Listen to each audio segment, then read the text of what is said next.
Donc intéressons-nous à la deuxième partie de ce TD sur les problèmes de régression non linéaire, avec ce problème un peu plus appliqué hein, que le problème académique sur lequel on a expérimenté la méthode de Leverman-Marquardt. Donc ce problème, c'est le suivant. Donc on a à notre disposition des points de coordonnées TI, YI, donc TI en abscisse YI en ordonnée, qui sont les petits points en bleu, et que l'on veut approcher au mieux. Alors la solution, on l'a déjà sous les yeux, là, c'est la courbe en magenta. Donc ça nous donnera un petit peu une référence par rapport à ce qu'il faut obtenir. À l'aide d'un modèle qui est donné par la fonction suivante, donc typiquement une gaussienne. Alors c'est pas nécessairement une distribution de probabilité ici, parce que le coefficient A est à déterminer, hein, mais bon, ça y ressemble quand même furieusement. Donc là, les paramètres inconnus, ce sont petit a, donc l'amplitude qui est devant, mu qui joue le rôle de la moyenne, d'accord, et puis sigma qui est l'écart type. Voilà. Donc, on formule la détermination optimale de ces paramètres hein, comme un problème de moins de carré non linéaire. Donc là, c'est classique. Hein, donc là, c'est la fonction suivante, là, donc la fonctionnelle des moins de carré, qui va nous servir à mettre ce problème sous forme standard. Voilà. Donc, l'idée ici aussi, finalement, c'est, dans un premier temps, c'est de montrer que le truc du log, le log trick, dont je vous ai parlé en cours, eh bien, que ça marche pas bien, quoi. Alors, que ça marche pas bien, mais on verra que ça peut quand même nous servir. Donc l'idée, ici, du log trick, comme d'habitude, c'est quoi? Eh bien, c'est non pas d'essayer de faire en sorte que f de ti soit le plus proche possible de yi, mais c'est plutôt que log de f de ti soit le plus proche possible de log de yi. Donc, on définit en fait une deuxième fonction à minimiser, que je vais appeler e indice log, pour la différencier de la première fonction e, d'accord, donc qui vient mesurer l'écart entre log de f de ti et log de yi. Voilà. Donc l'idée c'est quoi? C'est qu'on espère en faisant ceci d'obtenir un problème qui est plus facile à résoudre, d'accord, à savoir un problème de moins de carré linéaire. Donc là c'est effectivement le cas. Donc on peut faire le travail tout simplement déjà d'exprimer log de f de t, ici, d'accord, quand f de t est égal au modèle qu'on a choisi. Donc le f de t, bon bah écoutez, on applique le log et puis on applique les règles que l'on connaît sur le logarithme. Hein. Donc là ça nous donne log de a, et puis donc la partie qui est ici polynomiale, mais avec une forme un peu particulière, d'accord. Donc si on développe tout ça, alors ça nous donne quoi? Ça nous donne une partie qui ne dépend que des paramètres, hein, log de a moins mu2 sur sigma 2, une partie là où on vient voir en facteur la variable indépendante qui était ici t au carré. Voilà, donc l'idée c'est que cette quantité-là, log de f de t, eh bien elle peut s'exprimer finalement de manière linéaire si les coefficients, on s'autorise finalement à les mettre dans un vecteur x et que les composantes de ce vecteur x s'expriment en fonction de nos inconnus initiales, éventuellement de manière non linéaire, donc ça c'est pas un problème, dès l'instant où on va pouvoir venir inverser finalement cette relation qu'il y a entre les composantes de x et nos paramètres initialement inconnus de notre problème qui sont a, mu et sigma. D'accord? Donc là ici on voit qu'en facteur de ce paquet de paramètres ici, log de a moins mu2 sur sigma 2, ben on a 1. En facteur de 2 mu sur sigma 2, on a t, d'accord, ou 2t, d'accord, si on met en facteur mu2 sur sigma 2, qu'on retrouve ici, d'accord. Et puis, dernier facteur, eh bien, en facteur de moins t2, on a 1 sur sigma 2, d'accord. Donc ici, ça s'écrit en fait comme un produit scalaire. Donc une ligne ici, ok, et puis le vecteur x, tel qu'on l'a choisi ici, donc c'est le vecteur suivant, d'accord. Donc chaque composante s'exprime en fonction de nos inconnus initiales. Alors on peut déjà voir que c'est pas un problème, d'accord. Pourquoi? Parce que 1 sur sigma 2, c'est égal à x1, donc là, ça nous permet d'en déduire sigma 2. Mu sur sigma 2, ça sera égal à x2, donc on va en déduire mu. Et une fois qu'on a mu et sigma 2, on en déduit A facilement, d'accord? Puisque log de A moins mu2 sur sigma 2, ça sera égal à x1, donc et qu'on connaît déjà mu2 et sigma, on peut en déduire A. D'accord? Donc, grâce à ce log trick, donc notre fonction à minimiser, indice log, finalement, c'est la norme au carré d'un vecteur qui s'exprime linéairement par rapport à x, qui est notre nouveau vecteur d'inconnu auxiliaire, d'accord? Et donc chaque ligne de la matrice A, c'est tout simplement la ligne qui est ici, ok, mais où t est remplacé par un ti de nos instants expérimentaux. Ok? Voilà. Et donc le vecteur b, ici, bah, c'est celui qu'on vient soustraire à chaque composante finalement de notre résidu, qui est là, moins log de i, de yi, pardon, et donc bi, c'est log de yi. D'accord? Donc c'est vraiment assez similaire aux manipulations qu'on a déjà faites pour les problèmes de fitting d'un cercle ou d'une ellipse. Donc, au final, donc là, on avait bien compris que c'était faisable sans problème. Donc bon, on va expliciter les formules obtenues. Donc une fois déterminé le vecteur x minimisant norme de ax moins b au carré, alors il est clair que ça c'est une seule ligne de Scilab, d'accord? C'est en Scilab x est égal à a/b, ok? Résolution du problème de moins de carré. Là, bien évidemment, la matrice A est de rang-plein, on est vraiment dans un problème de régression polynomiale super standard.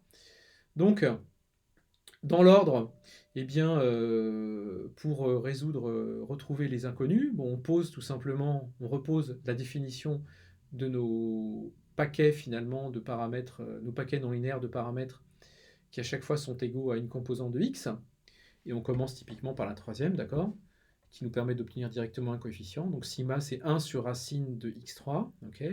Ensuite, mu, bah, ça va être tout simplement x2 multiplié par sigma 2, donc c'est-à-dire x2 sur x3. Et puis donc la dernière composante, ok. Donc on fait passer mu2 sur sigma 2 de l'autre côté, hop, et on fait l'exponentielle.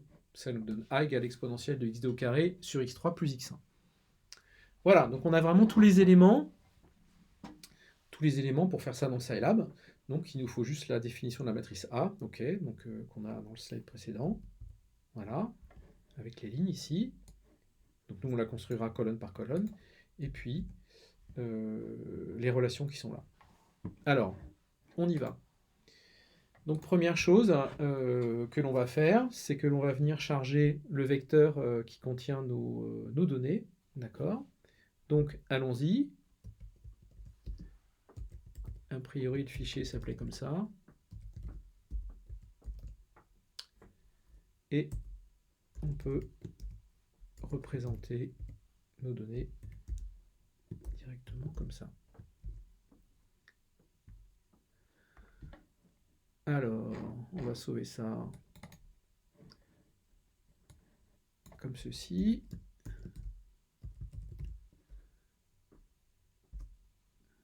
Voilà. Donc on a une bosse, ok, donc c'est notre gaussienne. C'est a priori les bonnes données. Ok, donc on va pouvoir continuer là-dessus. Donc première chose que nous allons faire, c'est fabriquer la matrice A. Alors, si on se souvient bien, on peut toujours aller rejeter un œil ici.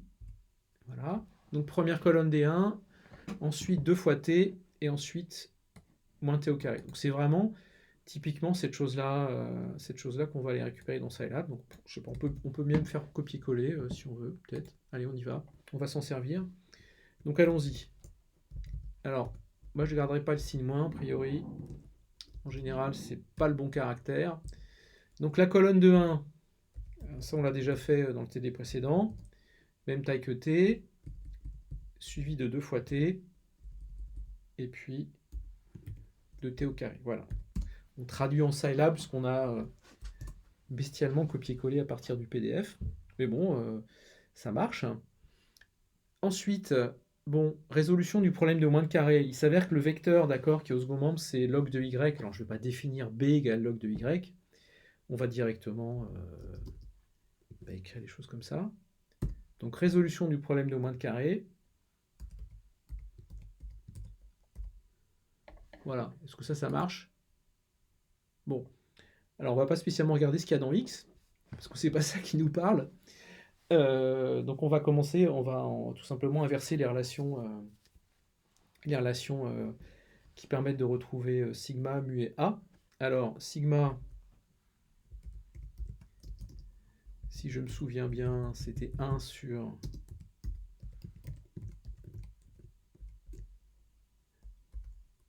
racine de x3, mu x2 sur x3. Alors, ce dont j'ai besoin pour me rafraîchir un peu la mémoire, c'est surtout par rapport à A.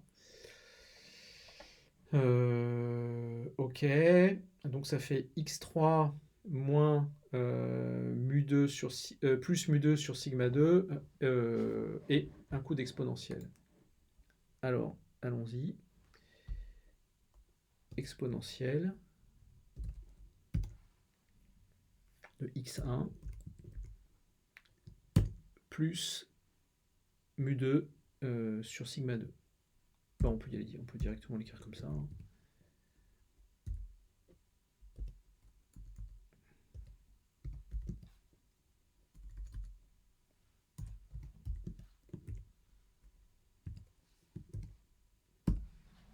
Alors, est-ce que ça marche toujours? Ça marche toujours. Alors, on a une petite idée quand même de la valeur de mu hein, qu'on devrait trouver. Alors pourquoi? Bah, vous voyez que la bosse, elle est comme ça. Donc, mu, ça devrait être quand même assez proche de 3. Alors, moins 3.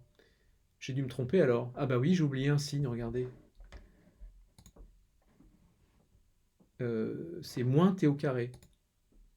Voilà, j'ai oublié le moins. Alors, on va recommencer. Voilà, 2,96. Ça paraît beaucoup plus raisonnable.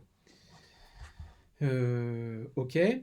Au niveau de l'amplitude, on devrait trouver quoi? Alors, bah écoutez, c'est facile à voir. Pardon, je vais peut-être le regarder plutôt ici. Donc a priori, notre amplitude maximale, elle devrait être quand même rencontrée, je pense, quand on est au voisinage eh bien, de t égale à 3, d'accord? De t égale à mu. Puisque dans ces cas-là, l'exponentielle, c'est l'exponentielle de 0. Alors, qu'est-ce qu'on trouve pour A? 3,43. Alors effectivement, c'est quelque chose qui est peut-être par là-bas. Mais ça paraît pas complètement débile. Ok. Alors puis pour sigma, je sais pas, on va juste vérifier que c'est positif ici. Ok. Bon bah là, le juge de paix, ça va être vraiment de venir tracer notre gaussienne, quoi. Pour voir si effectivement ça fit bien. Alors on sait déjà qu'il y a des paramètres qui n'ont pas l'air complètement hors limite, qui ont l'air d'avoir du sens, donc c'est pas mal. Alors, je vais faire un petit truc un peu bien sensé ici. Je vais tout simplement prendre un intervalle qui est centré par rapport à mu, et puis qui a du sens par rapport à sigma. Donc je vais prendre mu, par exemple, moins 3 fois sigma, parce qu'on sait qu'au-delà de notre gaussienne, elle ne doit plus valoir grand-chose. Et puis mu plus 3 fois sigma. Voilà, donc je prends volontairement un vecteur qui va être différent. Alors oui, différent de t, parce que là, je vais vraiment tracer la gaussienne, on va dire, en extrapolant par rapport aux données. Là. Donc là, je vais prendre pas mal de valeurs. Ok. Voilà. J'ai envie de dire, contrairement par rapport à ce qu'on a fait déjà pour les autres exercices dans le TD précédent sur les moines carrés. Alors, sauf peut-être pour l'ellipse, là où forcément on devait tracer des points, on devrait tracer une courbe entre les points. Là, il faut vraiment qu'on fasse pareil. Et là, c'est vraiment hors des limites d'ailleurs de l'intervalle des points considérés. Donc là, ça a du sens de toute façon. Alors, on y va. Donc, on trace notre gaussienne. Donc, en abscisse U, et puis en ordonnée A fois exponentielle moins. Alors là, c'est plus T, c'est U, d'accord? Au carré, d'accord? Élément par élément, n'oublions pas, U est un vecteur, divisé par sigma 2. Bon, et puis pour faire un petit contraste, là, on va dire que c'est en rouge. OK. Bon, je peux même d'ailleurs pas exécuter tout le script, je peux faire ça normalement. Syntaxe error. Damned. Eh oui, c'est l'exponentielle. Il manque une parenthèse. Voilà, donc aujourd'hui on est vraiment... c'est sans filet, hein.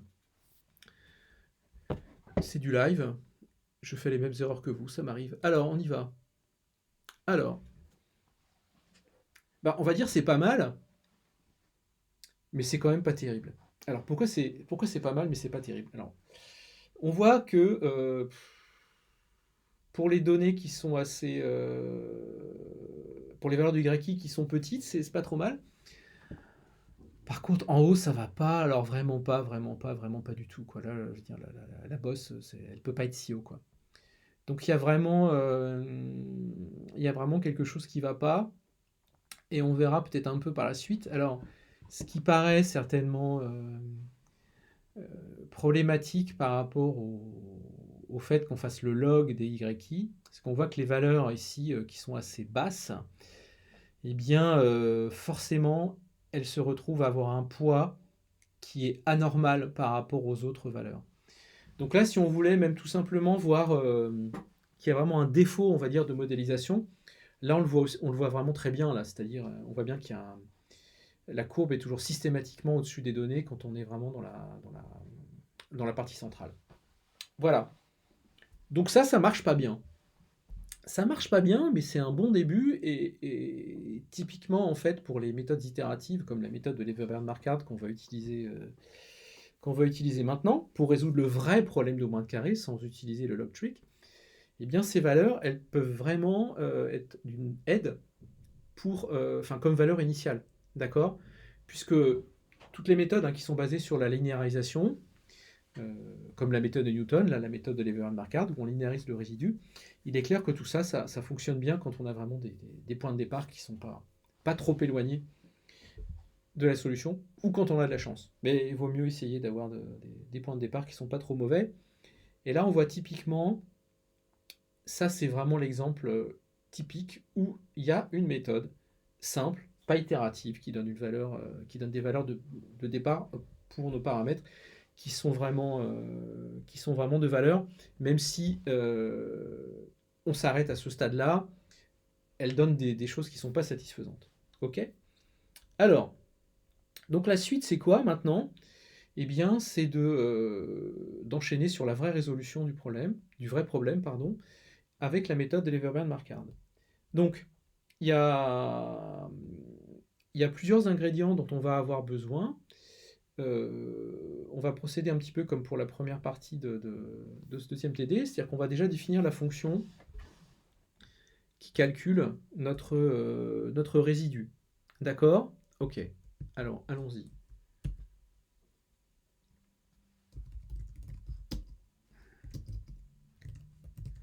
Donc, le vecteur de paramètres inconnu, je vais l'appeler toujours ici x. Et puis, alors, pour que vraiment les choses soient super lisibles, on va vraiment explicitement, même si ce n'était pas nécessaire, on va réaffecter les composantes de x dans des variables qui portent vraiment les noms de nos variables à nous, d'accord, hein. Ça, c'est quelque chose, je pense, que vous pouvez faire systématiquement.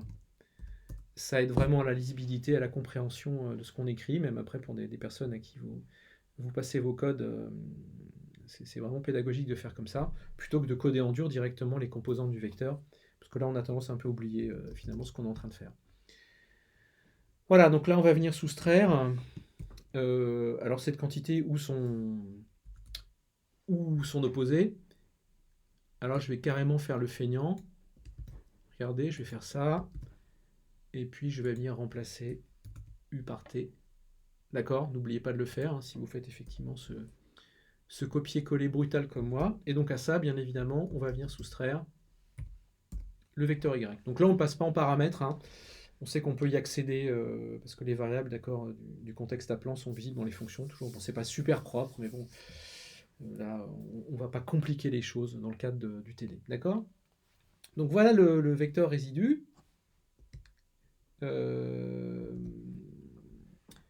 Alors, ce qu'on peut peut-être déjà faire, c'est donner une valeur initiale à ce vecteur x. Là, je vais vraiment donner quelque chose d'arbitraire. Et puis, je vais calculer résidu de x pour voir si ça marche bien. Bon, il semblerait que ma fonction fonctionne, ce qui est parfait. Je pense qu'on peut voir d'ailleurs que si je remplace x par le mu, par le a, le mu et le sigma qui ont été calculés par la méthode du log-trick, on devrait voir qu'on a des choses qui sont plus petites. Bon, c'est pas super flagrant. En fait, il faudrait calculer la norme du résidu. Bon, il s'avère que ça fonctionne, c'est très bien. Ok. Alors, un gros problème ici, bien évidemment, c'est quoi? Alors, c'est pas un gros problème en soi, parce que c'est des choses qui sont complètement faisables à la main. C'est de venir calculer la jacobienne du résidu, la dérivée du résidu. Donc là, ça veut dire que chaque composante du résidu, eh bien, il faut venir la dériver par quoi? Par A, par mu et par sigma. Alors bien évidemment, vous voyez bien que c'est un peu pénible. Pourquoi? Parce que finalement, la forme de la fonction elle est un peu compliquée. Il y a des choses qui s'empilent, d'accord, hein, il y a des carrés, après il y a une exponentielle par-dessus et tout. C'est des choses... Alors, on pourrait s'aider pour le faire, bien évidemment, d'un logiciel de calcul symbolique. Je sais pas, on pourrait faire ça, par exemple, avec Wolfram Alpha. Bon, ou vous pourriez le faire à la main, si vous voulez. Je pense que ça peut être pas mal. Mais nous, l'idée, c'est d'essayer d'appliquer, parce qu'en fait, on ne l'a pas encore appliqué du tout de manière pratique depuis le début du cours, d'appliquer la méthode du pas complexe. D'accord? Alors, pourquoi est-ce que finalement la méthode du pas complexe qu'on avait explicité, qu'on avait fait fonctionner pour calculer des dérivées d'une fonction d'une variable, on peut l'appliquer aux fonctions de plusieurs variables? Tout simplement parce que ça paraît un peu évident, puisque la matrice dérivée là, de notre vecteur des résidus, ça va être une matrice de dérivées partielles, et puis des dérivées partielles, on sait bien que ce n'est rien d'autre que des dérivées simples en fixant les valeurs des autres variables. Donc, dans le sujet, je vous ai rappelé en annexe, pas rappelé, montré comment finalement on pouvait déjà, avec n'importe quelle autre méthode finalement d'approximation de dérivées pour les fonctions d'une variable, finalement en déduire des méthodes qui permettaient d'approcher colonne par colonne la dérivée ou jacobienne de la fonction r de x. D'accord? Donc, ça, c'est des choses que vous pourrez remontrer facilement vous-même, d'accord, hein, y a pas de... On peut, pour ça, par exemple, tout simplement réutiliser la formule de Taylor, hein, dès l'instant où la fonction r est différenciable. Donc, on peut le faire avec une formule classique d'ordre 1, d'accord, ou une formule d'ordre 2, hein, qui sont respectivement ici et ici. Mais on sait bien, alors comme on a montré dans le premier TD du début du semestre, que ces méthodes-là, en fait, elles sont sujettes à erreur d'arrondi, et bien qu'il existe des valeurs optimales de h, on voit qu'ici, forcément, ça se complique fortement, puisqu'il va y avoir plusieurs valeurs de h optimales différentes à considérer, finalement. Donc ça peut devenir très vite inextricable, puis on sait bien que de toute façon, après, ces formules-là, elles sont carrément insuffisantes, sujettes à annulation catastrophique, etc. Et donc et on a vu que finalement la méthode rêvée, et qui était facile finalement à utiliser dans notre cadre ici avec Scilab, c'est la méthode du pas complexe. D'accord? Donc, comment approcher la jème colonne de la jacobienne avec la méthode du pas complexe? Tout simplement, ça va consister à calculer le résidu en un point x0, on veut calculer la jacobienne, auquel on a additionné i fois h à la composante correspondant au numéro de la colonne de la jacobienne qu'on veut obtenir. D'accord? Donc l'idée, c'est qu'en fait, on va venir faire une boucle. On va appliquer cette formule autant de fois qu'il y a de colonnes dans la jacobienne. D'accord? Alors, pour vous faciliter la tâche, en fait, là, le code Scilab nécessaire pour faire ça, eh bien, je vous l'ai directement fourni. Donc, il n'y a qu'à faire copier-coller. D'accord? Voilà. Donc, c'est vraiment, on est d'accord, la traduction vraiment de ceci, sauf que, au lieu de passer à la limite, finalement, on prend quelque chose qui est très très petit, même d'ailleurs largement en dessous de l'epsilon machine. Hein. On a vu qu'il faut même d'ailleurs le prendre le plus petit possible. On pourrait même prendre quelque chose d'encore plus petit. D'accord?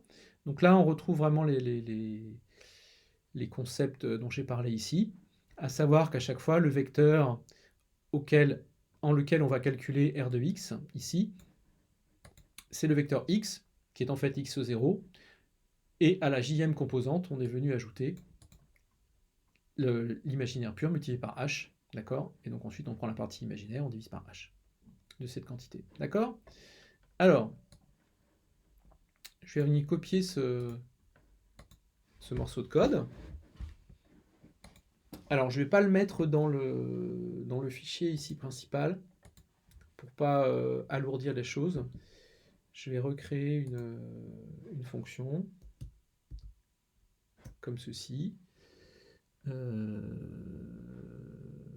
me méfie éventuellement du signe moins. Il y a toujours des petites subtilités avec ça quand on copie dans les PDF. Se méfier toujours. Là, il y a un petit espace, je ne sais pas ce qu'il vient faire là. Bon, le reste, tout a l'air a priori ok. Je sauve ça dans le bon répertoire. Allez, on y va. Complex step. Jack.sce.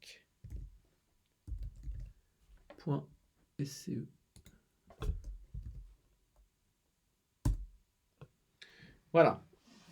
Alors, il y a... Ah oui, il y a un end qui n'est pas à sa place. Comme ça, ok. C'est mieux comme ça. Donc, vérifions que tout ça, c'est correct. Oui. Donc, a priori, syntaxiquement, c'est correct. C'est pas pour ça que ça fonctionne. Bon, bah, je vous garantis que ça fonctionne. Alors, idéalement, si vous avez le temps, c'est un exercice intéressant. Calculez par vous-même la vraie jacobienne de la fonction R, qui est ici. D'accord, ok. Donc, ligne par ligne.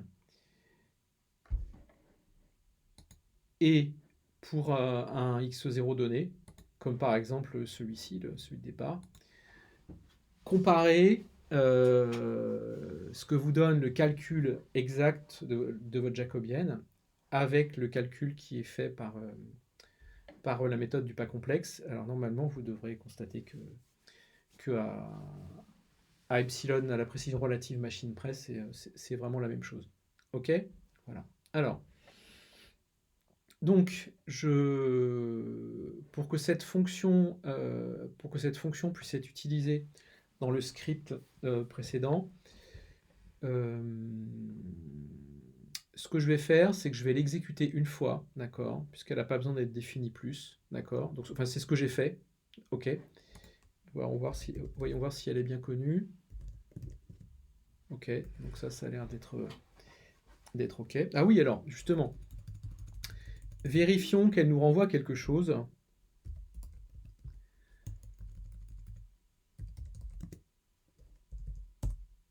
Alors, notre fonction, c'est la fonction, elle s'appelle resit, je crois. Oui, alors par contre, je ne sais pas si on l'a déjà, exécutée, si elle a déjà été définie. On va vite le savoir. Oui, manifestement, c'est le cas. Ok. Bien. Bon, bah voilà notre jacobienne. Très bien, bon, je pense qu'on ne peut pas en déduire grand-chose de voir à quoi elle ressemble. Je répète, faites vraiment le travail de calculer la vraie jacobienne à la main pour venir comparer ça, ça sera très intéressant. Donc, revenons à nos moutons. Alors, donc maintenant, il faut faire tourner la méthode de l'Everben Marquard. Eh bien, allons-y. Alors, je vais être un peu feignant. Bien évidemment, je ne vais pas retaper les choses. Pourquoi? Parce qu'il y a déjà plein de boulot qui a été fait dans l'exercice précédent. Donc, je vais aller venir copier le code qui est là. On verra, on adaptera ce qu'il faut à peu près jusqu'ici.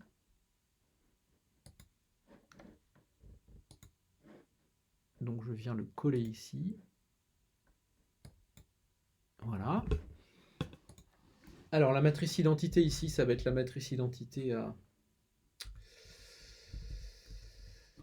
3 lignes, 3 colonnes, d'accord, puisqu'il y a 3 paramètres. Pour l'instant, je vais vraiment mettre ça de côté, hein, cette stratégie de variation de lambda. On va vraiment garder un lambda qui est fixe. Je sais pas, je vais prendre par exemple lambda égale à 1. Voilà. Alors, ensuite, voyons voir ce qui est à modifier. Alors, nombre maximum d'itérations, 100, ça me paraît... bon, on va pas y toucher. R égale réside de x. Ben oui, donc ça, j'ai pas à y toucher. Alors, la jacobienne. Alors, cette fois, la jacobienne, ça ne s'écrit pas comme ça. Faut que j'appelle ma fonction de calcul de la jacobienne. Donc, je copie ça, ici. Et c'est en x, c'est pas en x0. Voilà. Ensuite, bon, ça, je l'enlève carrément. Hein. Ensuite, l'incrément... Problème de moins de carré avec comme matrice J, racine de lambda fois l'identité, backslash. Alors là, il faut rajouter autant de 0 qu'il y a de paramètres, d'accord? Pour que le vecteur soit bien de taille, on est d'accord, n, la taille de R, plus P, le nombre de paramètres, donc n plus P, là ici c'est 3P. Donc voilà, et puis plot, il n'y a pas de plot, non, parce qu'il n'y a rien à représenter, ça serait éventuellement dans l'espace, mais bon, peut-être pas très intéressant, enfin pas facile en tout cas à faire de manière très visuelle. Donc ça on va l'enlever. Et puis on va laisser tout le reste. On va laisser tout le reste. Ok. Alors, bah, on peut peut-être déjà exécuter ce code-là et voir ce que nous donne x.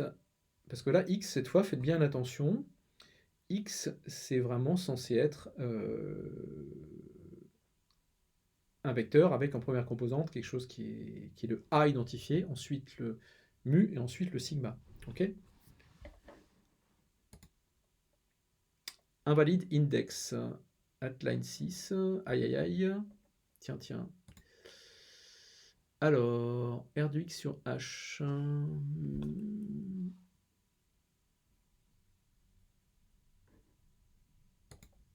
Alors, qu'est-ce qui lui plaît pas?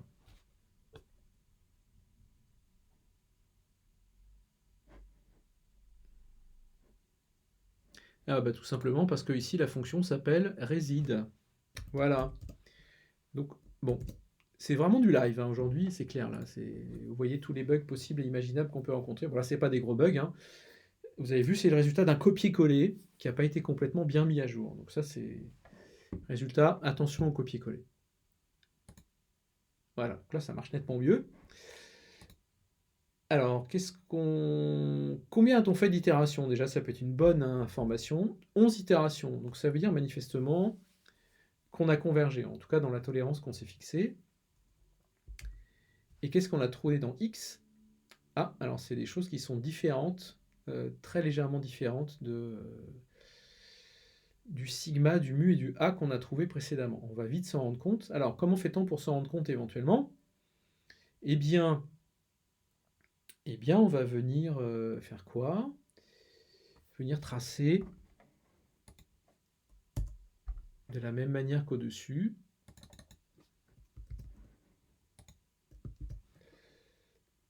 Tracer notre gaussienne. Alors là, bien évidemment, les valeurs de A, mu et sigma, il faut les récupérer à partir de x. Sauf que là, ça se fait de manière directe. OK. Voilà, donc on laisse les lignes qui sont là. Et normalement, ça devrait le faire. Alors, je vais prendre une autre couleur. Du magenta. Et puis, on va prendre... Allez, triple largeur. Allez, pour vraiment forcer le trait. Voilà. Ah bah là, forcément, ça marche nettement mieux. Alors, on voit que finalement, on laisse un peu sur le bord de la route ces deux points-là, qui sont un peu éloignés. Mais là, on a vraiment la vraie solution des moindres carrés. Alors, on voit que, par exemple, bon, on est vraiment nettement mieux au niveau de la bosse.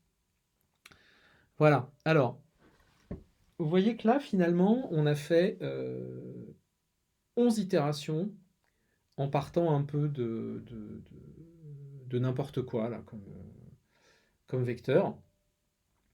Donc, ce qu'on va essayer de voir ici, c'est quel avantage y a-t-il de partir de quelque chose qui est un peu plus proche de la solution. Et bien là, tout simplement, on va venir prendre pour x finalement le a qui est obtenu précédemment, d'accord, par la méthode du log-trick. Deuxième composante, le mu obtenu par le log-trick. Et troisième composante, le sigma obtenu par le log-trick. Alors là, si j'exécute le script, il y a de fortes chances que j'obtienne le même résultat. Par contre, il n'y aura certainement pas le même nombre d'itérations. Donc là, on avait eu 11 itérations en partant de 1, 1, 1. Et donc là, il y a eu combien d'itérations? Il y en a eu 8, il y en a 3 de moins. Bon, alors c'est pas monstrueux, mais je pense que si on regarde ça, par exemple, avec des points de départ qui sont vraiment beaucoup plus éloignés, si par exemple... je pars de choses complètement débiles, hein, comme ça. Alors vous voyez que ça converge. Là, c'est vraiment du bol, hein, j'ai envie de dire. Et là, on a combien d'itérations? 15. Voilà, donc là, par rapport à ça,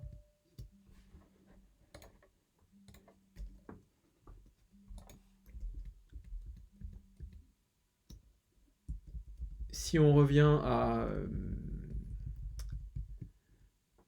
au nombre d'itérations que l'on avait précédemment, hein, on voit là qu'on va passer de 15 à... Alors on sait qu'il y a 8, donc c'est pratiquement la moitié.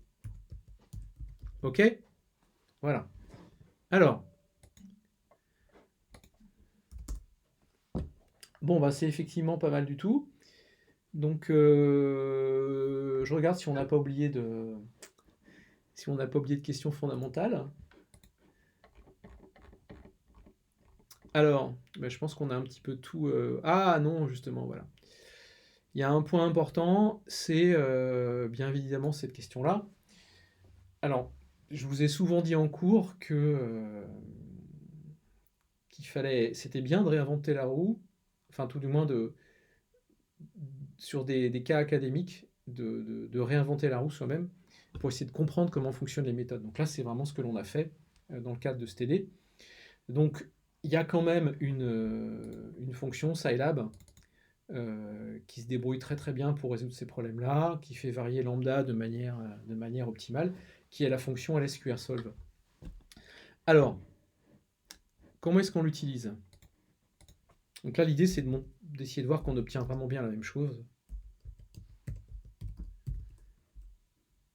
Alors, quand on regarde la syntaxe, c'est alors x0, la fonction dont on minimise la norme du résidu, et m en fait ici, alors c'est un paramètre qu'il faut rajouter à la fois quand on appelle la fonction et qu'on doit ajouter comme paramètre supplémentaire dans la fonction résidu. Alors si on regarde bien dans les exemples qui sont proposés, voilà, comme ici, voilà. Même si on ne l'utilise pas, il faut vraiment le mettre, c'est quelque chose qui est imposé. Alors, donc on va vraiment ici, alors je vais venir modifier temporairement notre fonction. Donc dites-vous bien qu'une fois que vous aurez fait cette modif-là, il faut éventuellement renommer la fonction. Donc là, je vais vraiment le faire un peu à l'arrache. D'accord. Je vais venir mettre en commentaire toute cette partie-là. Voilà, qui faisait fonctionner la méthode de Levenben-Marquardt. Et donc, je vais venir remplacer ceci par eh bien, un appel à la fonction lsqrsolve. Donc, la syntaxe, c'est... alors là, je peux peut-être effectivement le renommer comme ça, pour que ce soit plus clair. Donc, le point de départ. Ensuite, la fonction qui calcule le résidu. Et ensuite, il faut qu'on lui passe en paramètre la longueur de R. Alors, ben, ici, c'est tout simplement...